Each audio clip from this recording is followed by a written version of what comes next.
What is extremely important to know in Formula 44 about the two types of diseases?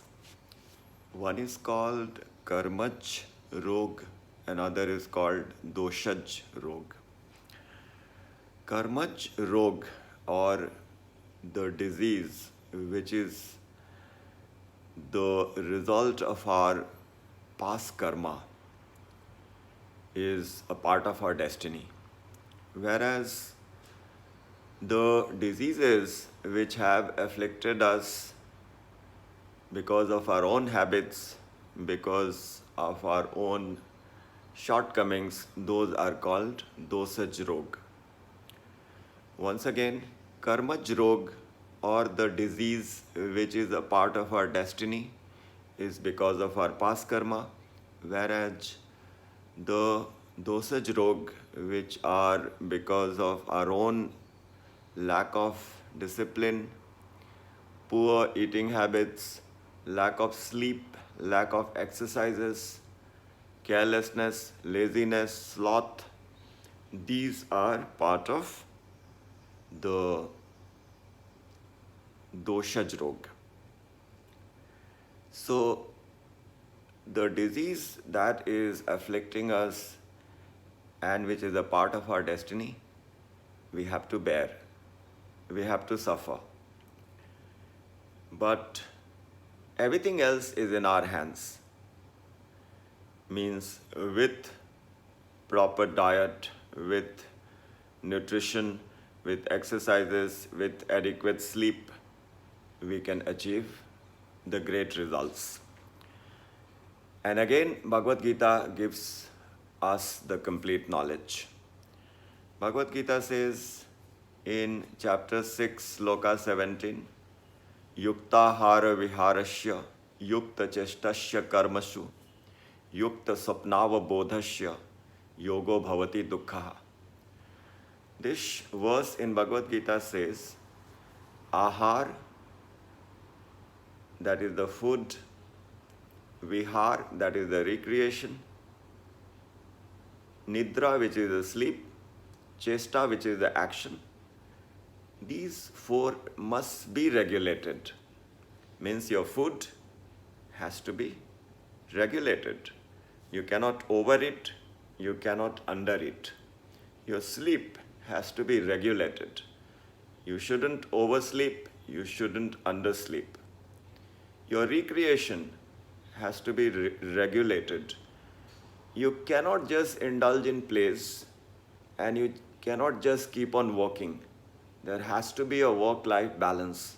There has to be a fine-tuning between the work and the play.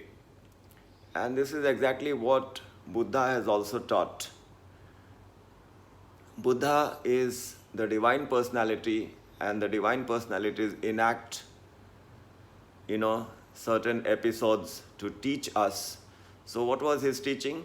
He had sat on a fast. He was not eating.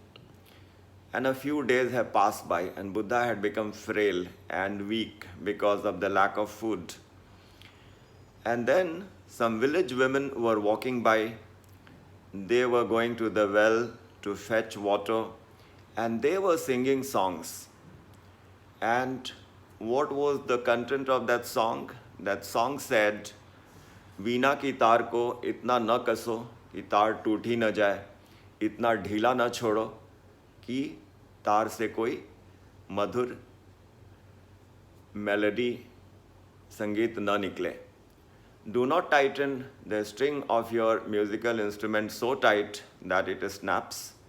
Do not keep it so loose that it doesn't produce the rhythm, the music, the melody.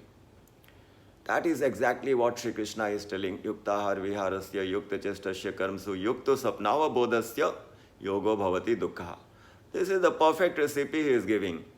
Your work and play have to be regulated. It shouldn't be just work and no play. It shouldn't be only play, no work. And the same thing for the food, same thing for the sleep, and the same thing for the work and recreation, as we mentioned. So this is one part, that we can regulate our life by listening to the words of the experts, the words of the scriptures, that there is a recipe for our ill health. We cannot resign to the fate, no, I have this disease and nothing can be done about it. Because if we are in the positive frame of mind, with our determination, with our habits, with our faith, with our positivity, even the diseases which are there in the destiny can be tackled very well. That is the point which we have to understand, that the destiny we don't know. We don't know what destiny has a store for us in terms of diseases. But we know the fact, Bhagavad Gita is clearly telling, regulate your food, regulate your sleep, regulate your recreation, regulate your work, regulate your efforts. And in the chapter 17, in the shloka number 8, 9, 10, the Lord gives an explicit example of the right kind of food which we ought to eat if we want health, if we want longevity.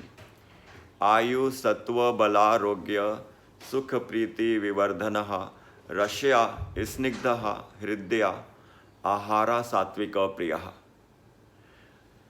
If you eat sattvic food, which is juicy, which is wholesome, which is fresh, which is organic, etc., etc., you gain longevity, you gain arogya, which is lack of disease, you gain a feel-good factor, you gain, all kinds of positive outcomes.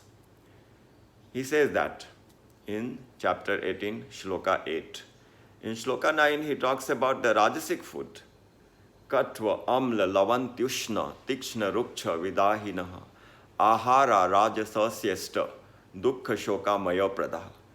He is telling, but if you consume rajasic food, fried food and junk food and frozen food and food which is not fresh, food which isn't good, you know it intuitively, what is good food and what is not, what is healthy food and what is not.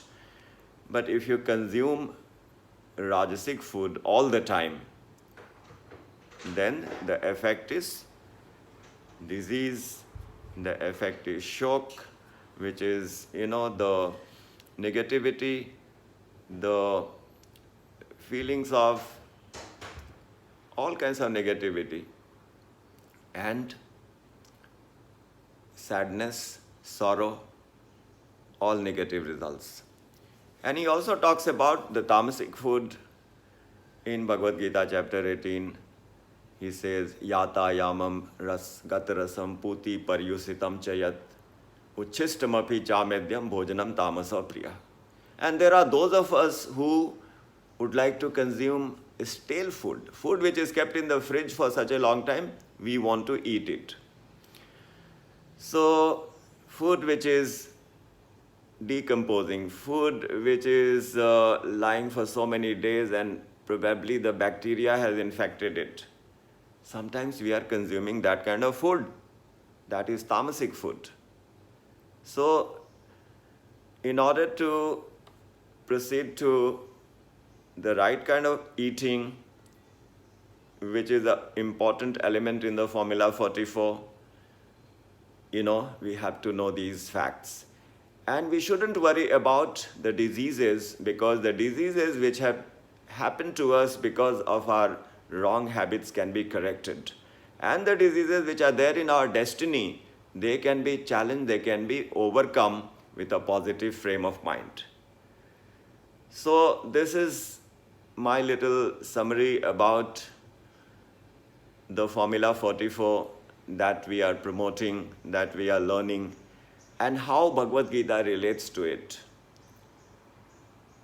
I hope it made an impact on all of us. Thank you. Radhe Radhe.